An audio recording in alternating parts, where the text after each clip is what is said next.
Okay, good morning, everyone. See? Fan. You get fans. War. I'm going to use war and conflict interchangeably throughout the discussion, not to diminish anything about war, just out of convenience sake. War or conflict used to be very straightforward. Pick up a rock, pick up a stick, club the other guy over the head, take his proto chicken, and off you go, one-on-one. Time passes. The rock becomes a knife. The stick becomes a musket, or an arquebus, if you're a super war nerd. You could take more stuff. We eventually learned to create weapons that stop being one-on-one and one-on-many, until we discovered that one atom could take out 10,000 people at a time. We decided to stop doing that, thank goodness. The conflicts, the reasons for conflicts: food, territory, property, and today, arguably, in the age of information warfare, our minds. We've had a lot of conventional conflicts over the years. They are very expensive. You don't always get the desired outcome unless your name is Alexander or Hannibal or Napoleon pre-winter 1812. The gray zone is that space between war and peace, right? It's an ambiguous area short of open warfare. Gray zone conflicts includes coercive and subversive actions designed to help you achieve your strategic objectives at a level that is below that which would trigger a kinetic response. So, cyber attacks, lawfare, disinformation campaigns are all examples. They're easier than shooting wars. They're cheaper than shooting wars. You don't have to squander all. If you win, great. If you lose, you haven't lost a whole generation to the metaphorical meat grinder. If you're a manufacturer of a certain size, you're asking yourself, why do I care about this? I don't make war machines. You don't. You make a part that goes in a component, that goes in an assembly, that goes into a war machine. Our adversaries aren't going to attack the Air Force directly. They know what they're doing. Totally unintentional reference. They're not going to attack Lockheed Martin. They know what they're doing. They're going to attack you because you do not have the time or the resources to protect yourself adequately. That's not a ding on anybody. That's just the reality of the environment we find ourselves in. If you can impact the performance of an American weapons platform, you're going to do it the easiest way possible, right? And that's up through the supply chain. We've had enough discussions about that today to understand what we're talking about. So you don't care about the gray zone, but I promise you that the gray zone cares about you. And to help us sort through that, we have our panel of, again, distinguished experts. Going from left to right, Neal, Pollard, Gentry Lane, Bob Gourley. If you would take a minute to introduce yourselves, let everybody know a little bit about you. Sure. So I think the most important thing to know about me is a couple of these folks I've known and worked with for 30 years, which definitely dates us. So I'm trying to think of a couple of anecdotes I can pull out of my history that actually predates my friendship with them. And I've got one that goes back to Bill Perry, but we'll get to that later. So I'm a partner at Control Risks. Control Risks is a specialized risk and response consulting firm. We work exclusively with the private sector globally. We have operations in 80 countries. A lot of clients, talking about gray zone, a lot of clients get hacked. A lot of clients suffer geopolitical or economic problems like regulations or tariffs. And a lot of clients get shot at. Some clients, our clients, get all three. And so we help, we got our start 50 years ago in kidnap and ransom response. I lead our digital practice. So specifically helping people get more mature, especially against particularly hostile threats, insiders, and also high-risk digital services, which is a euphemism for protecting networks in conflict zones. I've been a partner at two of the big four. I was the chief information security officer at UBS, the Swiss bank, and that was my private sector, prior to 2011, when I entered the private sector, I spent 17 years in the counterterrorism community on the operations planning side as defense contractors and intelligence officer, working in the counterterrorism target, traditional and cyber operations for the National Counterterrorism Center and Central Intelligence Agency. My turn. Awesome. Hi, everyone. First, thanks for having me here. Thank you, Mike. And yeah, so hi, I'll make it short. I'm Gentry Lane, CEO, CTO, founder of a company called Nemesis Global. You've never heard of us. We like it like that. It's because our customers are military and intelligence agencies right now in Europe, and branching out into civilian critical infrastructure because, like you said, you might not be that interested in geopolitics, but it's interested in you. And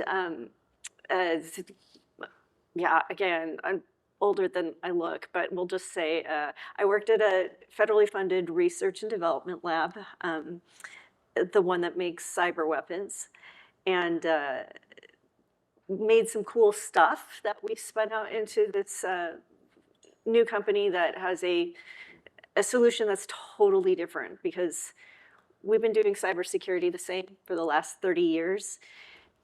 We're not safer than we were 30 years ago. In fact, we're probably worse off, so something big has to change. And yeah, and I have a position with NATO, and I study military strategy, and I speak a couple languages, but that's all. Hi, I'm Bob Gourley, and I want to tell you the way I frame my career is I'm now in my third career. My first career, I was an operational naval intelligence officer with tours in Europe and Asia. In the last several years of my career, I was the first director of intelligence for the very first cyber command that Department of Defense had.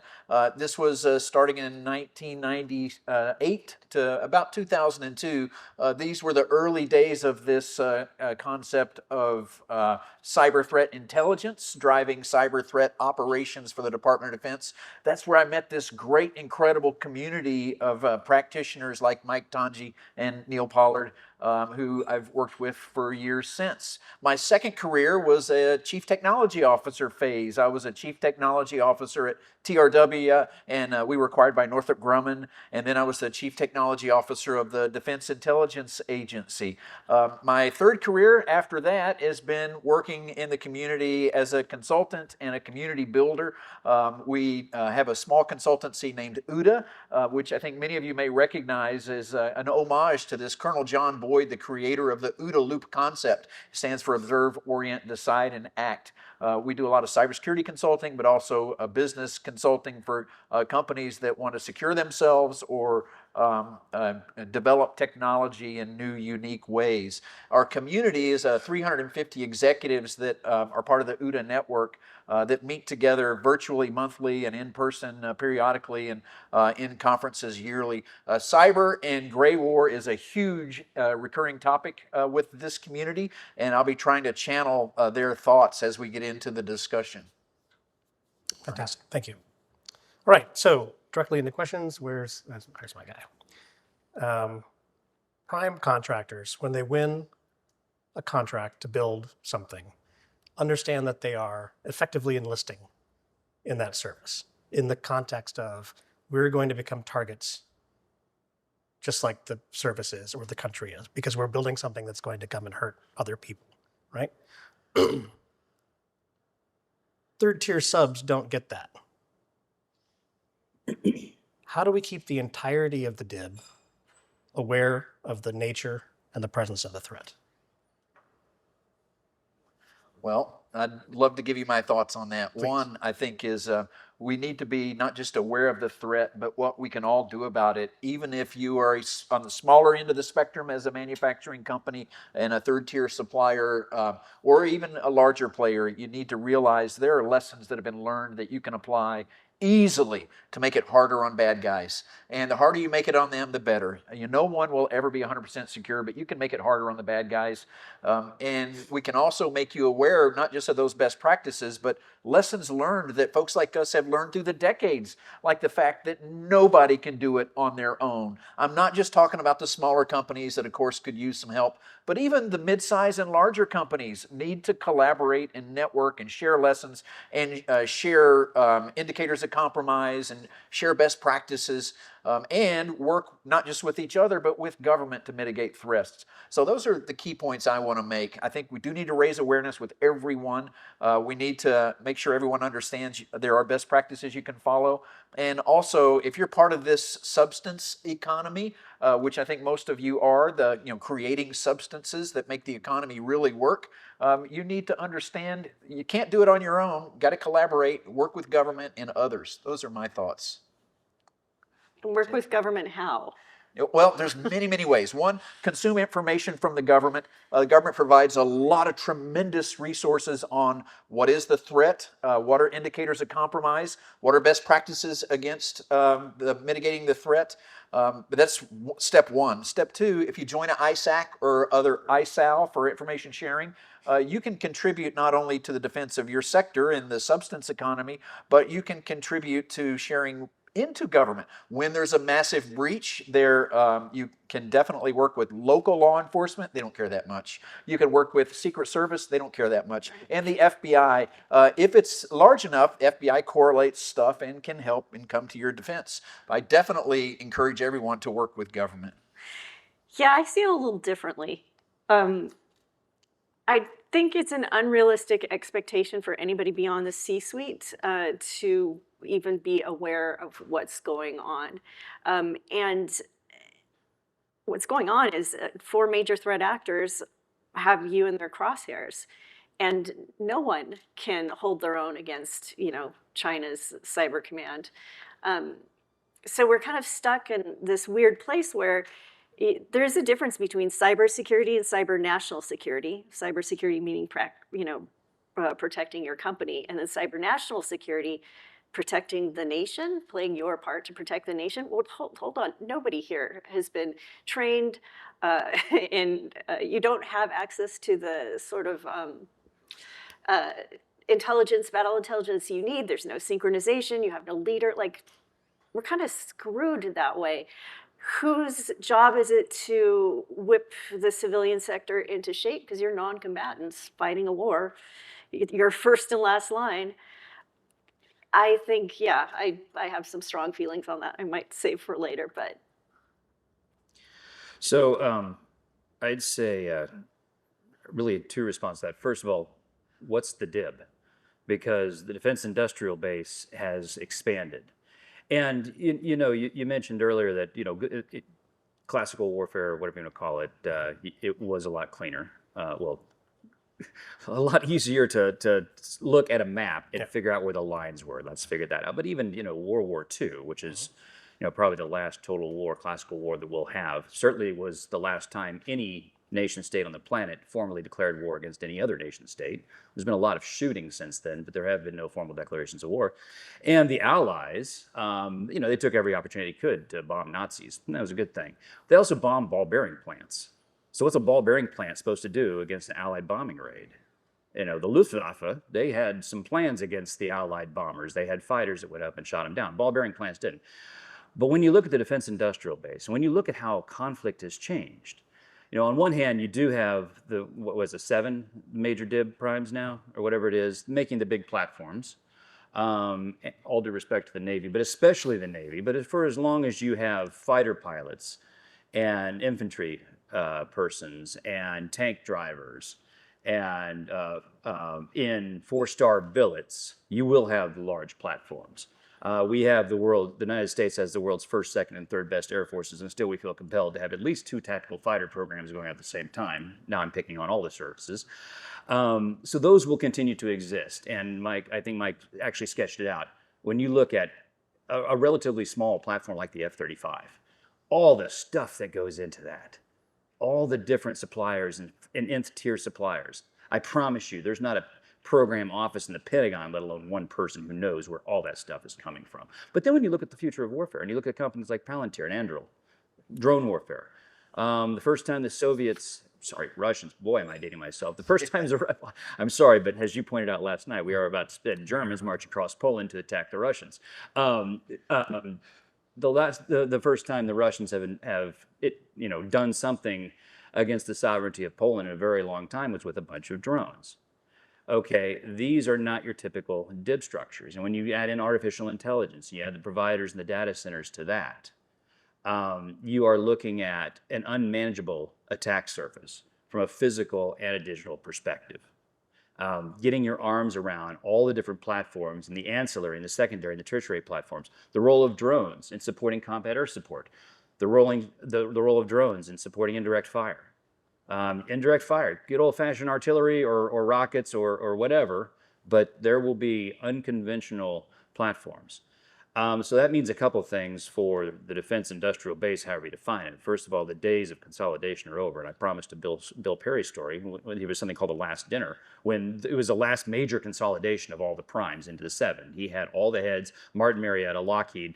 This was in the Clinton administration, so several in here weren't even alive, but most of you, if you remember this, then you're as old as I am. But he said, peace dividend, you're going to have to contract. Well, the one thing that didn't contract in the U.S. national security community is the intelligence communities.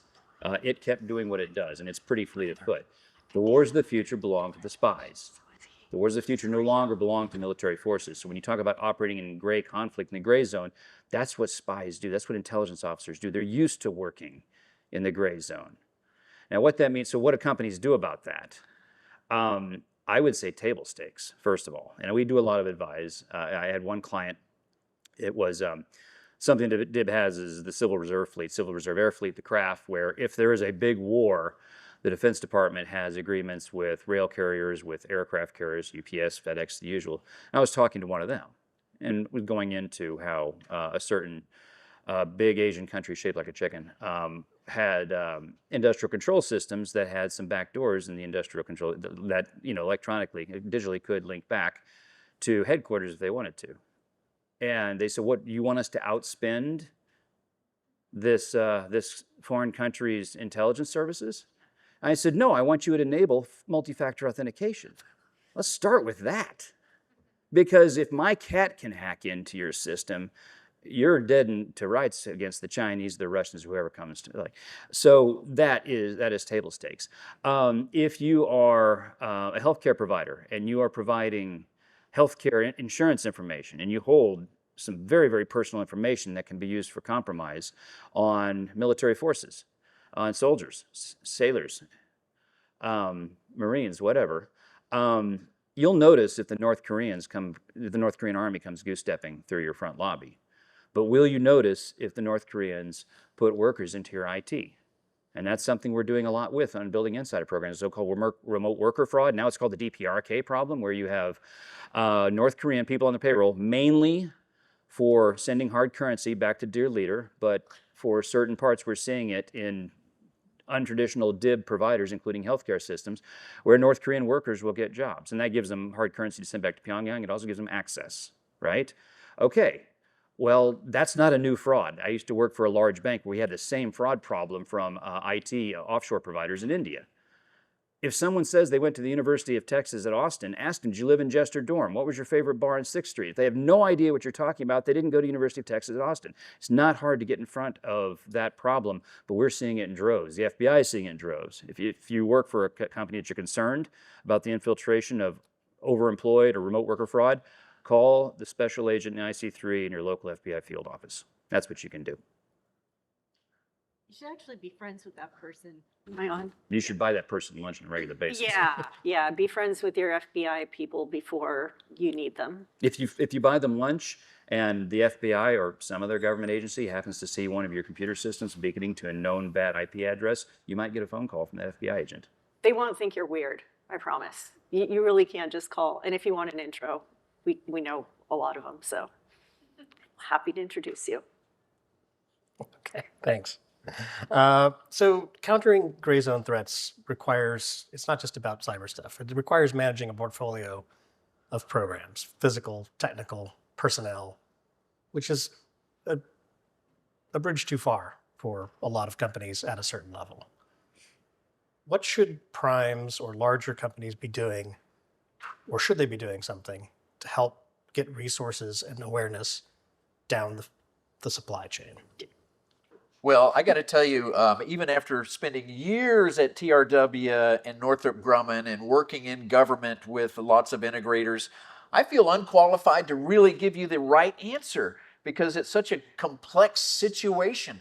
And because you could say, okay, all the primes need to pay for physical security and cybersecurity for all of their subs.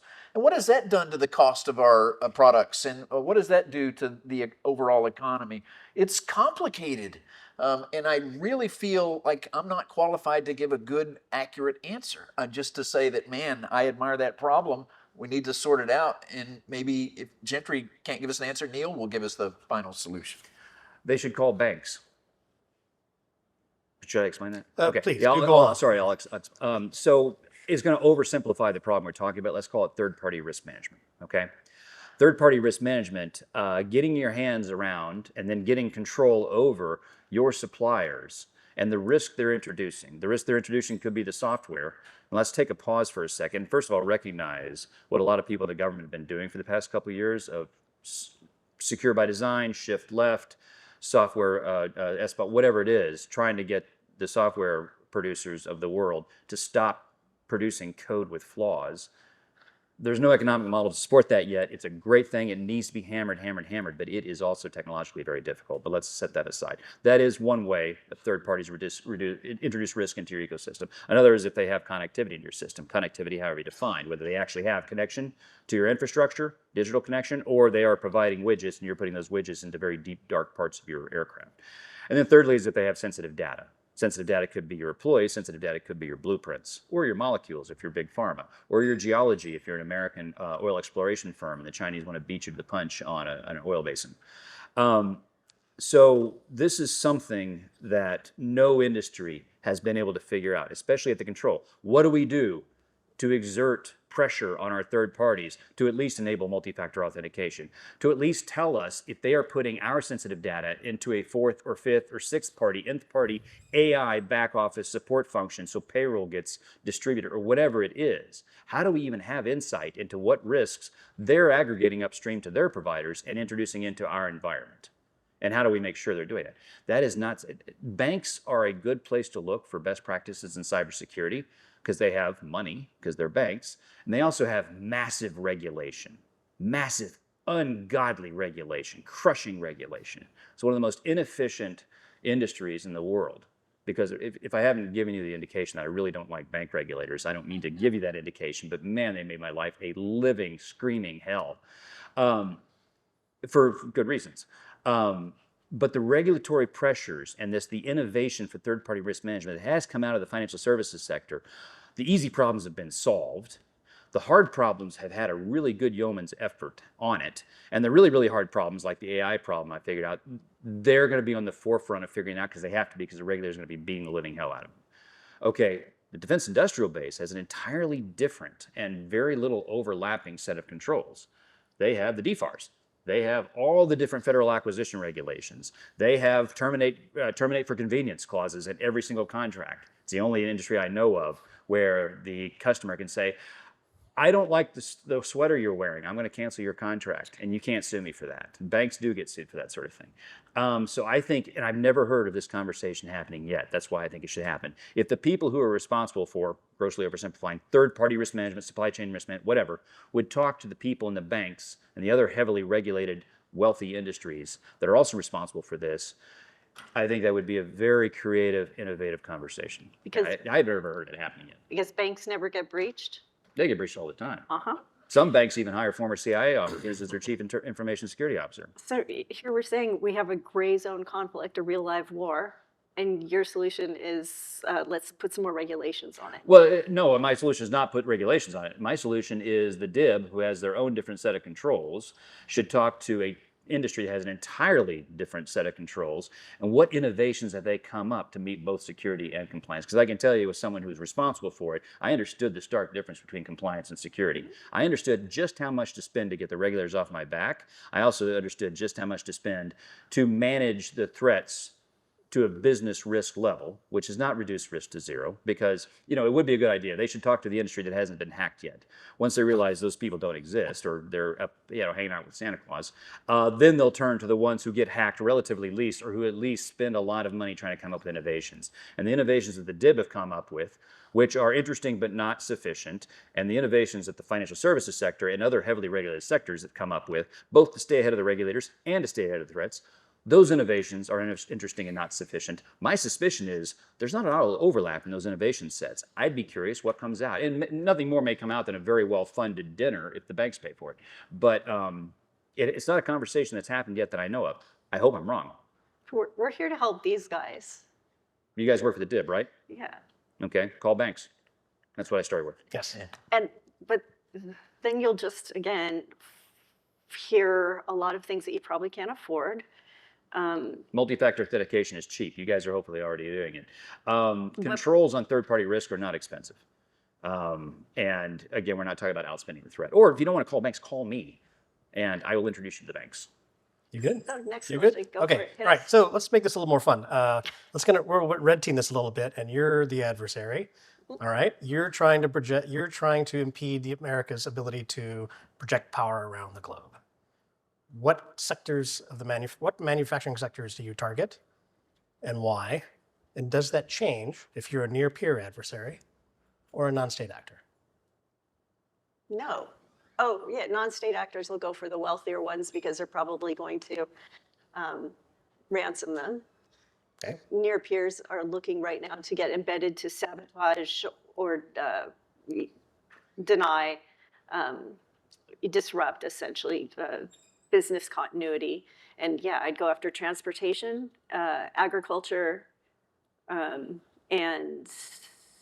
chemicals, pharmaceuticals. And I think that's very well put. I think those are the kind of things the near peer adversaries would target. And how would they do it? Well, touring this factory floor out here, we see the incredible modern systems that I know are built with a lot of security in mind because they're more modern. But if an adversary with almost unlimited R&D budget decides to target systems like that, can do something at scale, that could hurt a lot of America's substance economy. So we need to continually evaluate our defenses there, which is, I think, another good reason MxD exists, right? To continue to consider what the threats can be and how we can mitigate those threats together. Well, there's that saying, infantry wins battles, logistics wins wars. So here in the US, we grow our food in the middle of the country, but have to move it to the coasts so people can eat. When we fight abroad. So again, we have to move all this stuff to other countries. And if you can't move it, or even if you delay like something for a day, that will translate into a week or 2 weeks delay getting your your supplies to, say, somewhere with a chicken-shaped country. I like that. And that gives them the advantage. So really, they don't have to do a lot. They can just slow you down for a day or two, and that will give them enough operational tactical advantage. And that is their strategy. Their strategy is to get into your systems. You don't know they're there until they need to pull the trigger, and then they'll slow it down. And if we're never in conflict, they can still pull the trigger, and that just degrades our capabilities and our ability to deliver on time. So there's salami slicing away at our power, our ability to project power. So the question is, what industries would you target? Prepositioning of digital weapons in the civilian infrastructure in the homeland. I'd like to take credit for that, but no. Other foreign countries have already seemed to have done that. I agree with everything that was said, but if I were really gearing up for a protracted war against an expeditionary force like the United States, not fighting on the homeland, but fighting in Asia or Europe, I would target 3 sectors: healthcare, media and information, and energy.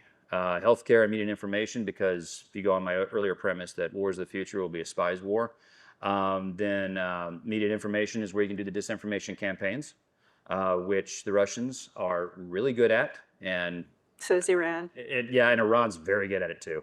And I don't need to give you all the examples that's been happening even outside of conflict. Healthcare, because that's where our warfighters' children's data is.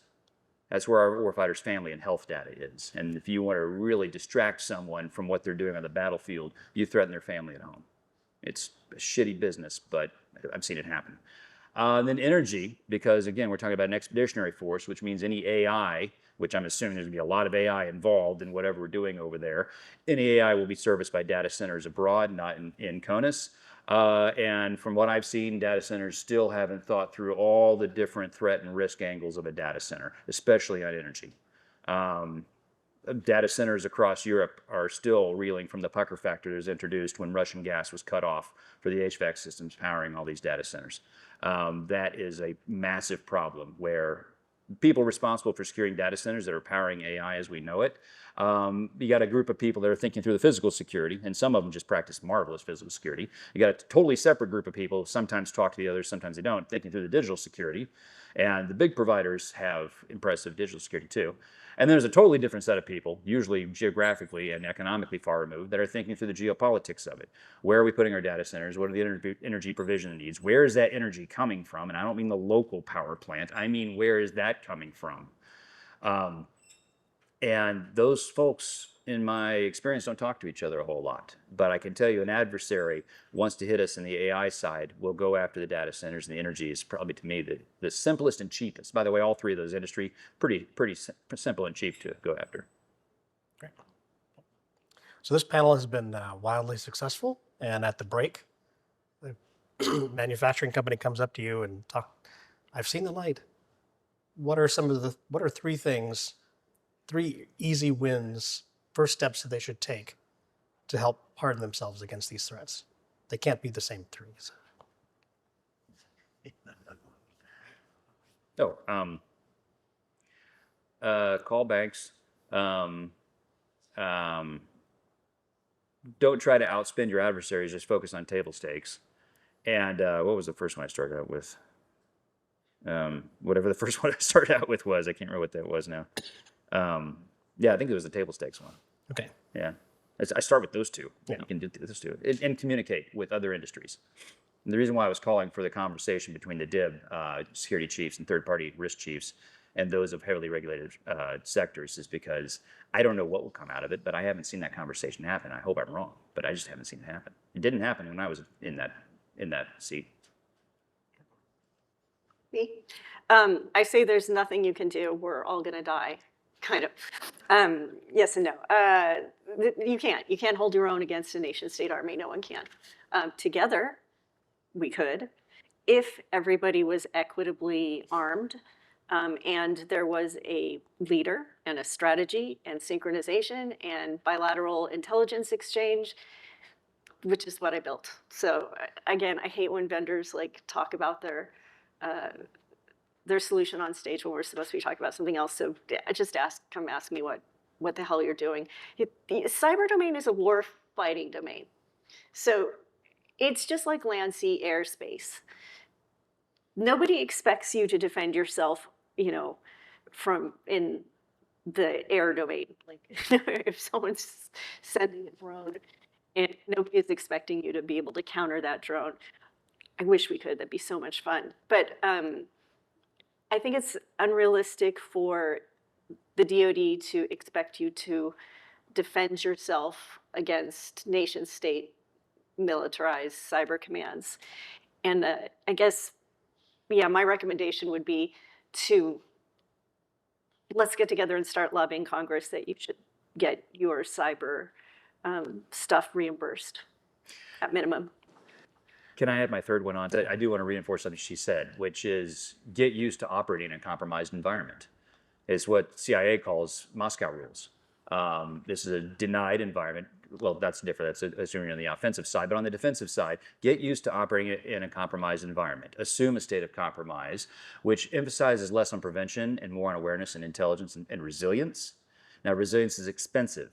It's inefficient. So we need to calculate our budgets accordingly if we're going to accept that the residual risk will always be high.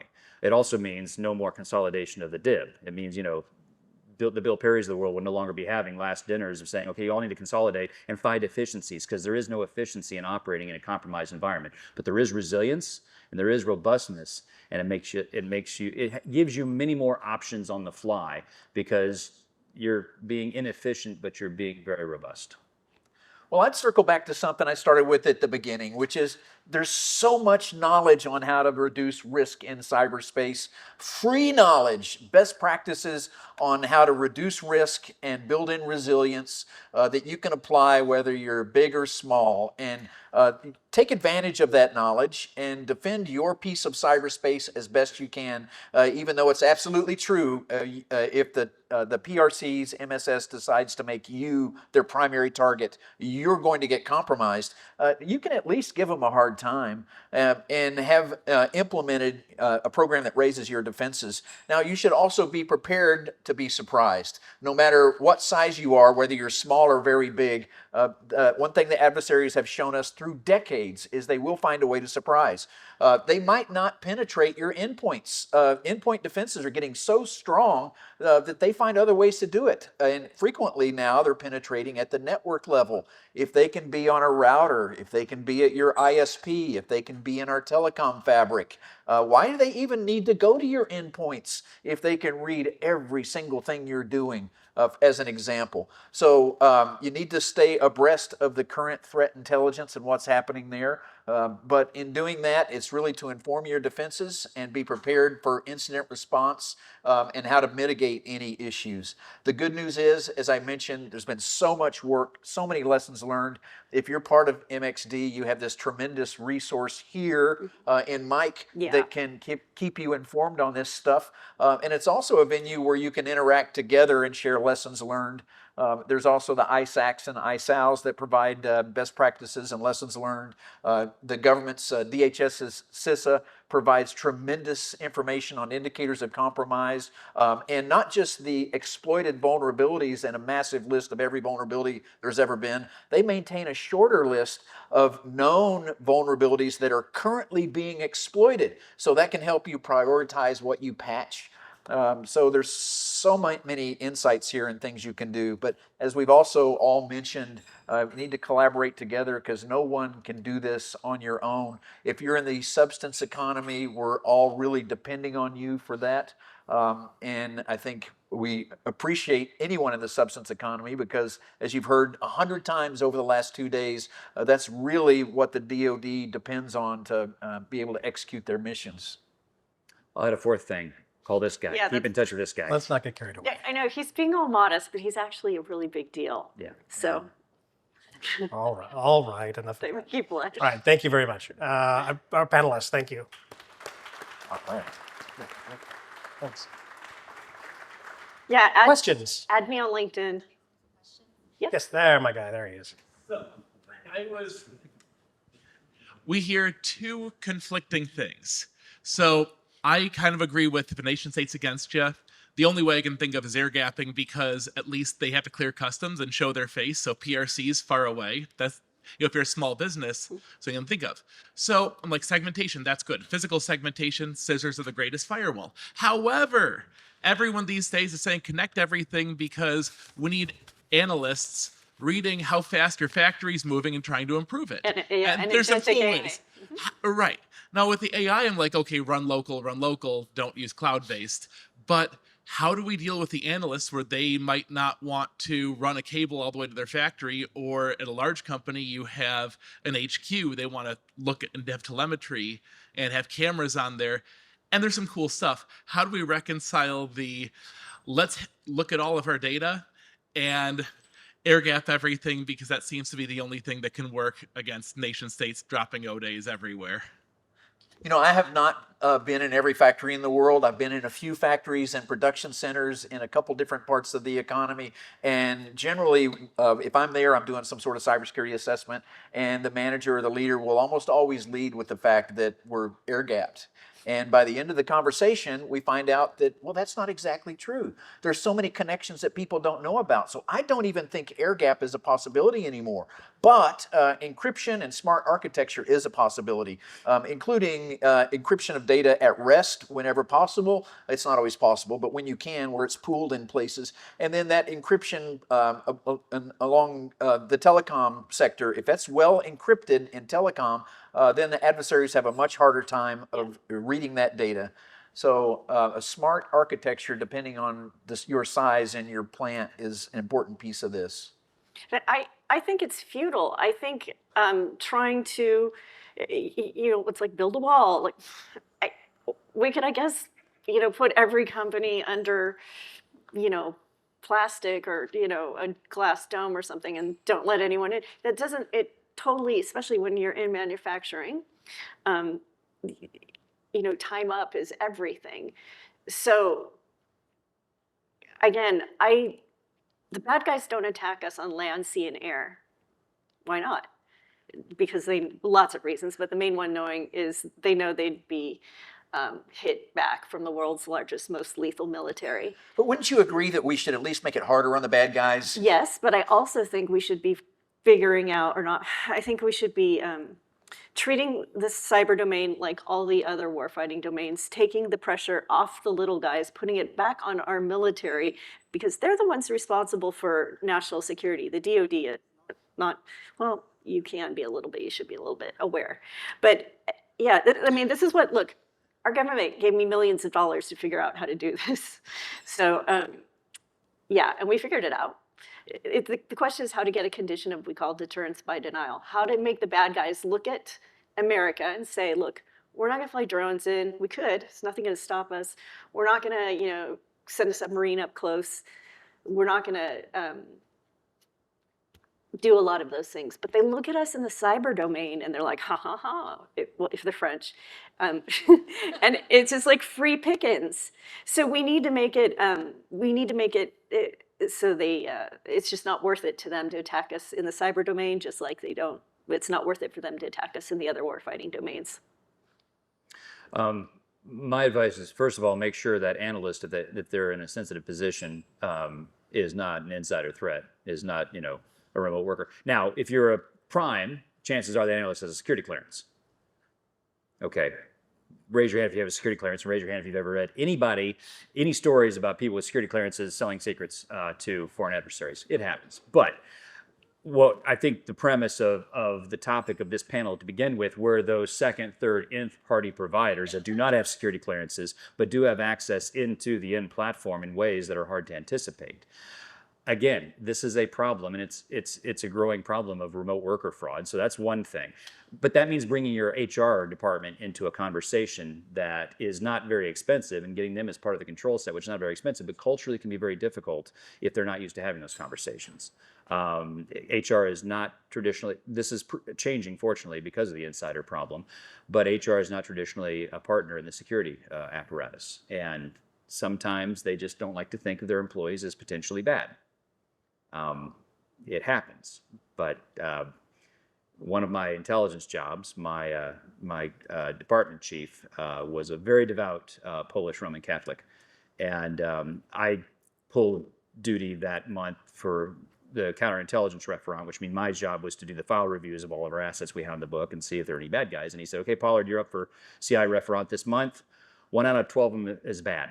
I'm like, 1 out of 12 of our assets is bad? He goes, "Yes." And I said, "That's statistically very precise. Where'd you get that?" And he stole a John le Carre point. He says, "Because Jesus only had 12 employees and one of them was a double, we won't do any better." So if you have HR saying, no, all of our people are good, if they're religious, pull that one out. The second one goes back to operating in a state of assumed compromise. And that, I think, squares the circle a little bit. I don't see air gap as feasible. When I started my job at UBS, I sat down with the number 2 person in the bank, and she said, what can we do to drive our residual risk to this as close to zero as possible? I said, disconnect from the internet and fire all the humans. And she said, what's your next suggestion? I said, well, okay, if we operate with a certain level of assumed risk, which is the essence of risk management, then there are less expensive solutions to it, and we just have to make business risk appetites. When you operate with a belief that you can protect and prevent, air gap is this control you have to adopt because you have a very low risk appetite. We are not going to operate above this risk appetite if we're going to prevent that sort of thing. Air gap is your solution. It's extremely expensive and it's not viable. If you operate in a state of assumed compromise and you have robustness and resilience like that, your risk appetite goes up, and those really expensive controls are no longer necessary. I just don't think, well, they're not necessary. They're not viable anyway. I don't think air gapping is a viable solution to anything that we're talking about in the warfighting domain. I just don't see that happening. Yes, sir. Do you guys have any concerns Do you have any concerns around the readiness of the 300,000+ companies that make up the DIB? I can't hear you, sorry. Any concerns around the readiness of the 300,000+ companies that make up the DIB with the pending CMMC requirement in November? What a complicated question. Yeah. And I got to tell you, there's a lot of concerns, and I hear a lot of issues from different perspectives. And I do think there's some glimmers of hope there. I have seen companies that are AI native companies, I mean, just born in this world of generative AI, that have solutions that can help companies become compliant faster, much cheaper, lower cost, and can demonstrate compliance. I think companies like that are going to dominate. And really help everybody else out. At the end of the day, it gets back to something Neal mentioned earlier. There's compliance and security, and how much of this compliance will really contribute to security. I'm not confident that it's going to contribute much at all. It may help raise some awareness, but it's also going to cause a lot of friction and a lot of resources being diverted to people who do audit and checking that could have been devoted to R&D or other things like that. So I definitely have concerns. It's our first shot. I think that's not going to go great, but I do think we need something like CMMC. And I'm a big fan of Katie Arrington. I know it's a very controversial thing to say, but yeah, we got to do something. And this is our first try. It'll change, but it's a good thing. I think the readiness is a function of the maturity of what industry they're coming from. I mean, obviously the primes, you say 300,000 suppliers, they're not all the same. Some of them are pretty sophisticated and have been maintaining SCIFs, for example, for a long time. I'm not an expert in the CMMC, but what I've read, the digital side of it is not terribly different from what regulations already require for 800-53. It's really not, but it's the auditing that has to occur for you to reach certain levels. Right, but again, what constitutes the maturity to pass that audit? If you're already pegging a comparable level substantively of maturity at 800-53, you'll sail through CMMC audit. But like a couple of the audits we have done with construction providers, not their usual game, but they want to get into it. So no, they're not ready. But if you also asked them, when's the last time you built a SCIF, they would also be totally unprepared for that too. So it's a function of how traditional of a DIB member are they, is how ready they are. All right. Thanks. Mike? Yes. Thank everybody. Yes. Thank my panelists. This would not have been anywhere near as entertaining without them. Thanks so much.